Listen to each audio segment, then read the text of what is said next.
Hello അസ്സാം വലൈക്കും welcome back. ഇന്നത്തെ റെസിപ്പി പൊട്ടാറ്റോ വെച്ച് ഉണ്ടാക്കാൻ പറ്റുന്നൊരു സ്നാക്കിൻ്റെ റെസിപ്പിയാണ്. ഫ്രഞ്ച് ഫ്രൈസ് ഒക്കെ കഴിക്കുന്ന നമുക്കും കുട്ടികൾക്കൊക്കെ ഒന്ന് ഡിഫറെൻ്റ് ആയിട്ട് ഇതുപോലെയും കൂടെ ഒന്ന് ട്രൈ ചെയ്ത് നോക്കാം. അപ്പോൾ ഇത് ഉണ്ടാക്കാനായിട്ട് ഞാൻ എടുത്തിട്ടുള്ളത് 4 പുഴുങ്ങിയിട്ടുള്ള പൊട്ടാറ്റോ ആണ്. ഇനി ഒരു ഗ്രേറ്റർ വെച്ചിട്ട് ഇതൊന്ന് ഗ്രേറ്റ് ചെയ്തെടുക്കണം. ഗ്രേറ്റ് ചെയ്തെടുക്കാതെ നമ്മൾ കൈവച്ചെങ്ങാനും ഉടച്ചെടുക്കുകയെന്നുണ്ടെങ്കിൽ ചിലപ്പോൾ ഇതിൽ കട്ടകളൊക്കെ ആയിട്ട് കിടക്കുമ്പോൾ നമ്മൾ ഉണ്ടാക്കുന്ന സമയത്ത് പൊട്ടിപ്പോവാനായിട്ടുള്ള ചാൻസ് ഉണ്ട്. അതുകൊണ്ട് ഞാൻ ഗ്രേറ്റർ വെച്ചിട്ട് ഇതുപോലെ ഒന്ന് ഗ്രേറ്റ് ചെയ്തെടുക്കുന്നുണ്ട്. ഇനി ഇതിലേക്ക് ആഡ് ചെയ്ത് കൊടുക്കുന്നത് 1/2 കപ്പ് കോൺഫ്ലോറും അതേപോലെ തന്നെ 1/2 കപ്പ് ബ്രെഡ് പൊടിച്ചതാണ്. അതിൻ്റെ കൂടെ 1/2 ടീസ്പൂൺ മുതൽ 1 ടീസ്പൂൺ വരെ ഒറിഗാനോ ഇട്ട് കൊടുക്കുന്നുണ്ട്. പിന്നെ വേണ്ടത് 1/2 ടീസ്പൂൺ കുരുമുളക് പൊടിയും 1/2 ടീസ്പൂൺ ക്രഷഡ് ചില്ലിയാണ്.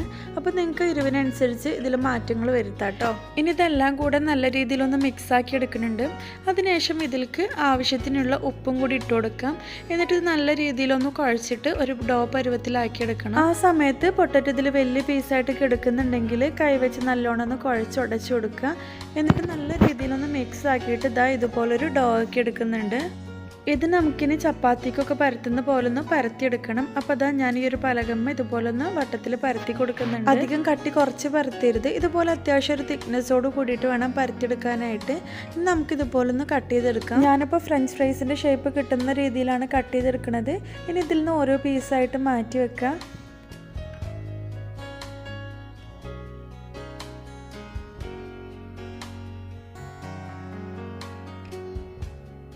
ഇനി ഇത് ഫ്രൈ ചെയ്തെടുക്കാനായിട്ട് ഒരു പാന് വെച്ചിട്ട് അതിലേക്ക് ആവശ്യത്തിനുള്ള ഓയിൽ ഒഴിച്ചു കൊടുക്കുന്നുണ്ട്. അതിനുശേഷം ഓയിൽ നന്നായിട്ട് ചൂടായിട്ട് വരുമ്പോൾ ഒരു ലോ ടു മീഡിയം ഫ്ലെയിമിൽ വെച്ചിട്ട് ഇത് നന്നായിട്ടൊന്ന് ഫ്രൈ ചെയ്തെടുക്കുക. ഫ്ലെയിം കൂട്ടി വെക്കാനായിട്ട് പാടില്ല. അങ്ങനെയെന്നുണ്ടെങ്കിൽ പുറം ഭാഗം പെട്ടെന്ന് തന്നെ കളറായിട്ട് ഉൾഭാഗം കുക്കായിട്ട് വരില്ല.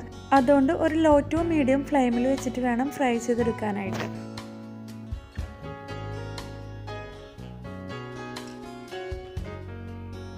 4 മണി സമയങ്ങളിലൊക്കെ പെട്ടെന്ന് ഉണ്ടാക്കാൻ പറ്റിയിട്ടുള്ളൊരു സ്നാക്കാണ്. പൊട്ടറ്റോ വേവിക്കാൻ വേണ്ടിയിട്ടുള്ള കുറച്ച് സമയം മാത്രമേ ആവശ്യമുള്ളൂ. ഫ്രൈ ചെയ്ത സമയത്ത് കഴിക്കുകയെന്നുണ്ടെങ്കിൽ ഉള്ളിൽ നല്ല സോഫ്റ്റായിട്ട് പുറത്ത് നല്ല ക്രിസ്പി ആയിട്ട് കിട്ടും. അപ്പോൾ എല്ലാവരും ഒന്ന് ട്രൈ ചെയ്ത് നോക്കിയിട്ട് നിങ്ങൾക്ക് ഇഷ്ടമാവുന്നുണ്ടെങ്കിൽ ലൈക്ക് ചെയ്യുക, ഷെയർ ചെയ്യുക, സബ്സ്ക്രൈബ് ചെയ്യുക. താങ്ക്